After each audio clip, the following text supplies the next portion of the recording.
রাত্রিবেলা খাওয়া শেষে কয়টা ভাত বেশি ছিল।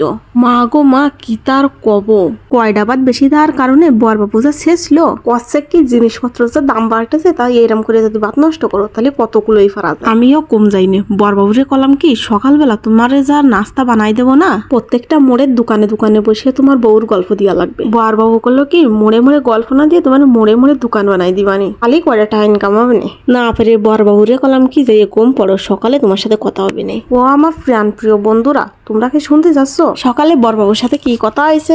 যদি শুনতে চাও তাহলে প্রথমের থেকে শেষ পর্যন্ত ভিডিওটা দেখো। কোনো ভাবে যেন ভিডিওটা টানিয়ে টেনে দেখে না, ভিডিওটা টানিয়ে দেখলে সকালবেলা কি কথা হয়েছে তা কিন্তু শুনতে পারবা না। ও বন্ধুরা, তোমরা কি বুঝতে পারতেছো রূপাইস কিচেন এন্ড লাইফ স্টাইলের নতুন আরো একটি ভিডিও দেখতেছো?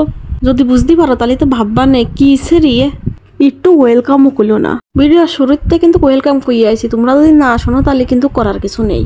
বন্ধুরা, তোমরা একটু দেয়া হোক কত কয়টা ভাত ছিল, এই কয়টা ভাতের জন্য কতগুলো কথা শোনালো। আমি এবার অত সব কথা গায়ে মাখিনে, কারণ ওই ভাত কয়টা বাঁচিয়ে ছিল তার জন্যই তো এত সুন্দর একটা নাস্তা খাতে পারলাম। রাত্রির বেলার ওই ভাত কয়টা একটা মুগুর দিয়ে ভালো মতো বাড়িয়ে নিয়েছি, মুগুর দিয়ে বাড়ুনির পরেও কিন্তু ভালো করে গলেনি। কি আর করা, যেটুকানি গলেছে তারপরে 3-4টি সিদ্ধ আলু কুচুই দিলাম। তোমরা কি ভাবতেছো এতেই শেষ?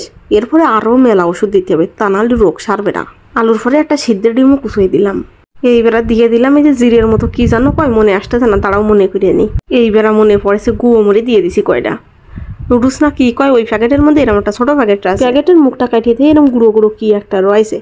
ভাবতেছি আলু ডিম ভাতের মধ্যে দিয়ে দিই, তাহলে একটু যদি টেস্ট লাগে।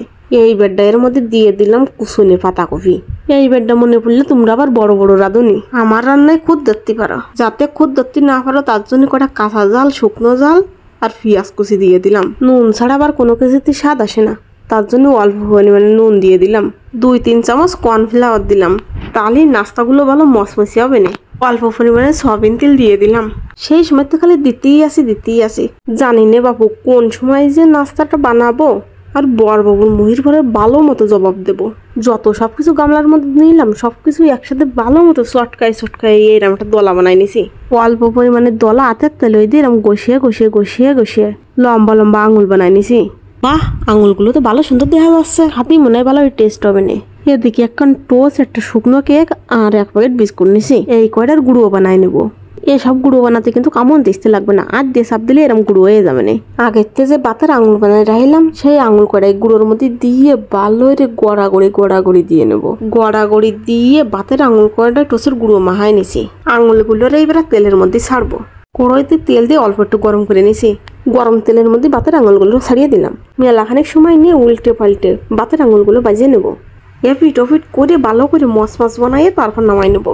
ও বন্ধুরা, ভিডিওটা যদি ভালো লাগে তাই আমার চ্যানেলটা সাবস্ক্রাইব করে পাশের ঘন্টাটা বাজাই দিয়ে নে। এইবার আসে আসল কথায়। সকালে বরবাবুরে গরম গরম এই নাস্তা দেওয়ার সাথে খাইয়ে করছে কি কোন রেস্টুরেন্টের তে আনোছো? আমি করছি কি ওরে মদন, এটা কোনো রেস্টুরেন্টের তে আনা না। রাত্রিবেলা ভাত খেয়ে গেইল বলে তুমি আমার শেষিলে, সেই রাগে পড়ে ভাত কয়টা আমিও শেষেছি। সেই এই নাস্তাটা বানাইছি। বন্ধুরা, রেসিপিটা কেমন লাগেছে কমেন্টে জানাবা। আর কোনো কথা কব না, আজকের ভিডিও এখানেই শেষ করলাম।